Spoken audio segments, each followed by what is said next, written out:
Hello guys, আসসালামু আলাইকুম। আজকে আমরা এসেছি অ্যাডভান্স ইংলিশের অ্যাডভান্স অ্যাডমিশন টেস্টে যে দুটো টপিক নিয়ে তোমার পাস হয় সে দুটো টপিক কি? ইল্ডার আর older. Elder and older. Elder আর ওল্ডার। তোমার কাছে প্রশ্ন হচ্ছে, ইল্ডার আর ওল্ডার, তুমি তো মনে করবে দুইটাই তো বয়স্ক মানুষের বোঝায়, তাহলে ইল্ডার ব্যবহার করবো না ওল্ডার ব্যবহার করবো? চলো ক্লিয়ার করি।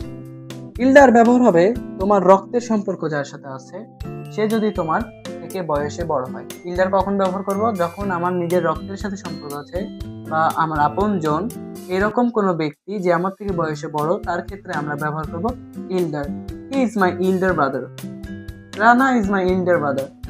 ঠিক আছে, এরকম তোমার নিজের সম্পর্ক আছে এরকম বুঝালে ইল্ডার ব্যবহার করবা। আর যদি ওল্ডার ব্যবহার করো, সেটা হচ্ছে তোমার আপনজন না, এমন অন্য একজন ব্যক্তিকে বোঝাতে, এবং সে তোমার বড়, এই জন্য তুমি ওল্ডার ব্যবহার করবো। ধরো Vladimir Putin is a older man, তো এখানে ওল্ডার ব্যবহার করছি। But my brother is elder than me, সে আমার থেকে বড়, আমার ভাই। কিন্তু আমি ভ্লাদিমির পুতিনের ব্যাপারে কি ব্যবহার করছি? আমি ব্যবহার করছি তখন ওল্ডার। তো বিষয়টা ক্লিয়ার? আবার বলি, ইল্ডার ব্যবহার হবে আমার নিজের রক্তের সম্পর্ক আছে বা আমার আত্মীয় এমন কোনো বড় ব্যক্তিকে বোঝাতে আমরা ইল্ডার ব্যবহার করবো। আর ওল্ডার কখন ব্যবহার করবো? ওল্ডার ব্যবহার করবো যখন আমাদের রক্তের সাথে সম্পর্ক নাই কিন্তু আমাদের থেকে বয়সে বড়, তাদেরকে বোঝাতে আমরা ওল্ডার ব্যবহার করবো। ক্লিয়ার?